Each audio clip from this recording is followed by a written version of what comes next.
La 90e session ordinaire de l'Assemblée générale des Nations unies s'est tenue aux USA du 9 au 29 septembre 2025. L'événement a été le théâtre d'un affrontement géopolitique, diplomatique et médiatique d'une rare violence entre deux pays africains, le Mali et l'Algérie. Indigné par l'abattage de l'un de ses drones militaires en avril 2025, le Mali ne décolère pas contre son voisin algérien. Coupable de l'acte d'agression l'inamicale qui a décidément permis à des terroristes d'échapper à la traque des autorités maliennes. Accusé par le Mali de soutenir les groupes terroristes, preuves à l'appui, l'Algérie réfute les faits et répond au Premier ministre malien dans un langage particulièrement véhément, vulgaire et condescendant. À la lumière de ces échanges musclés, tout porte à croire que l'Algérie n'a pas du tout digéré les vérités crues des autorités maliennes. Les groupes terroristes très proches des autorités politiques algériennes ont décidé dès la mi-octobre 2025 d'imposer un blocus du carburant sur le Mali. Cela se produit seulement 2 semaines après l'affrontement diplomatique à l'ONU entre les deux pays. De nombreuses questions taraudent les esprits. Ce blocus procède-t-il de représailles algériennes contre le Mali par groupes terroristes interposés ou est-ce simplement le fruit d'un hasard malheureux? Une chose est certaine, en géopolitique, le hasard n'existe pas. Et lorsque toutes les pistes semblent confirmer le hasard, il faut encore plus se méfier. Je ne saurais passer sous silence la destruction d'un aéronef de type drone des forces armées maliennes le 1er avril 2025 par la junte algérienne. Le Mali condamne fortement cette agression et a saisi la Cour internationale de justice à cet effet. Depuis son accession à l'indépendance le 22 septembre 1960, le Mali n'a ménagé aucun effort pour la décolonisation du continent africain. À ce titre, il a activement soutenu de manière exceptionnelle l'Algérie dans sa guerre de libération contre le colonisateur français. Au regard de cette position politique constante en faveur du panafricanisme, ajoutée à la proximité géographique entre deux pays qui partagent une frontière distante de 1300 km, le Mali a toujours observé à l'endroit du peuple frère algérien une attention bienveillante. À rebours de cette approche constructive du Mali, nous mettrons en exergue 3 situations incongrues et incompréhensibles ayant marqué les relations récentes entre nos deux pays. 1. L'attaque lâche et perfide ayant visé les forces armées maliennes à Tezawaten s'est déroulée à quelques kilomètres de la frontière algérienne. Curieusement, la junte algérienne n'a rien vu ni entendu, alors même que l'acte terroriste a été planifié sur son territoire.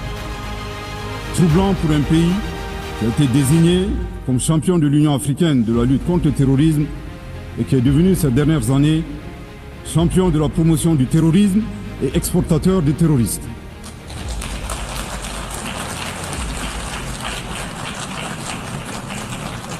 Deux, comme annoncé, la junte algérienne a annoncé un drone malien acheté sur fonds propres à la sueur du contribuable malien au motif fallacieux de la violation de leur espace aérien.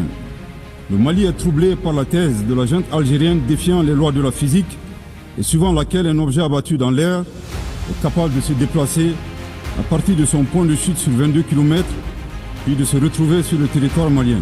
En effet, il est utile de souligner que les débris du drone malien se sont retrouvés sur le territoire malien, validant nos arguments.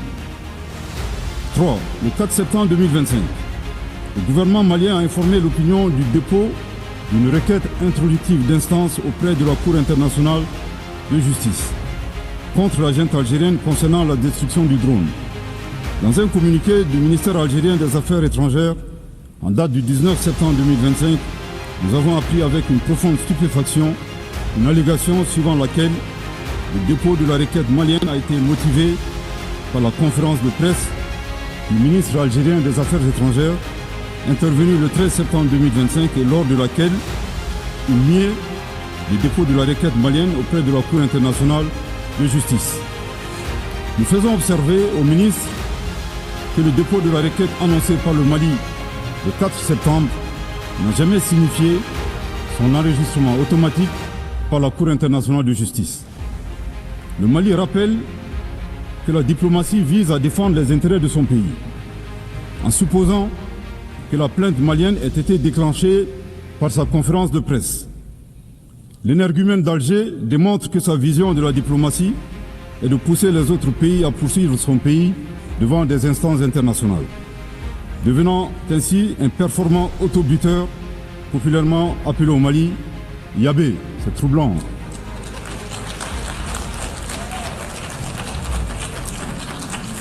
Au passage, le Mali rend un vibrant hommage au ministre des Affaires étrangères de la junte algérienne.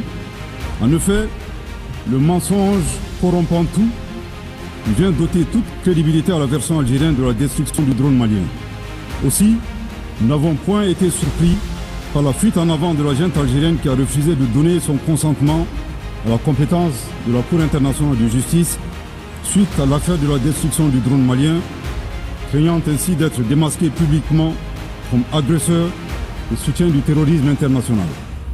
Au regard de ces 3 points insolites, le Mali recommande à la junte algérienne d'une part de faire sienne cette citation de Amadou Hampâté-Bâ dans Vie et enseignement de Thierno Boka, le sage de Badiangara, je cite: « Certaines vérités ne nous paraissent invraisemblables que tout simplement parce que notre connaissance ne les atteint pas. » Fin de citation. Nous les invitons à chercher à connaître.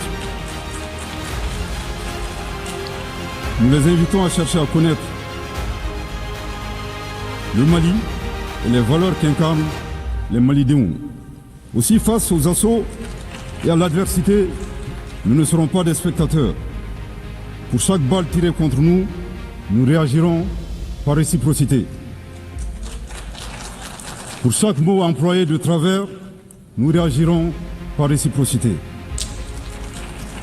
D'autre part, il est vivement recommandé à la junte algérienne d'organiser à Tinzaouaté en Algérie un festival international annuel dédié à l'artifice de l'intelligence humaine.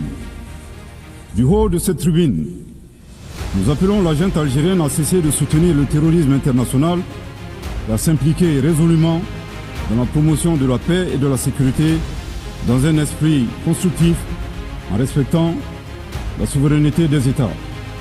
Je répète, du haut de cette tribune, nous appelons la junte algérienne à cesser de soutenir le terrorisme international et à s'impliquer résolument dans la promotion de la paix et de la sécurité dans un esprit constructif en respectant la souveraineté des États.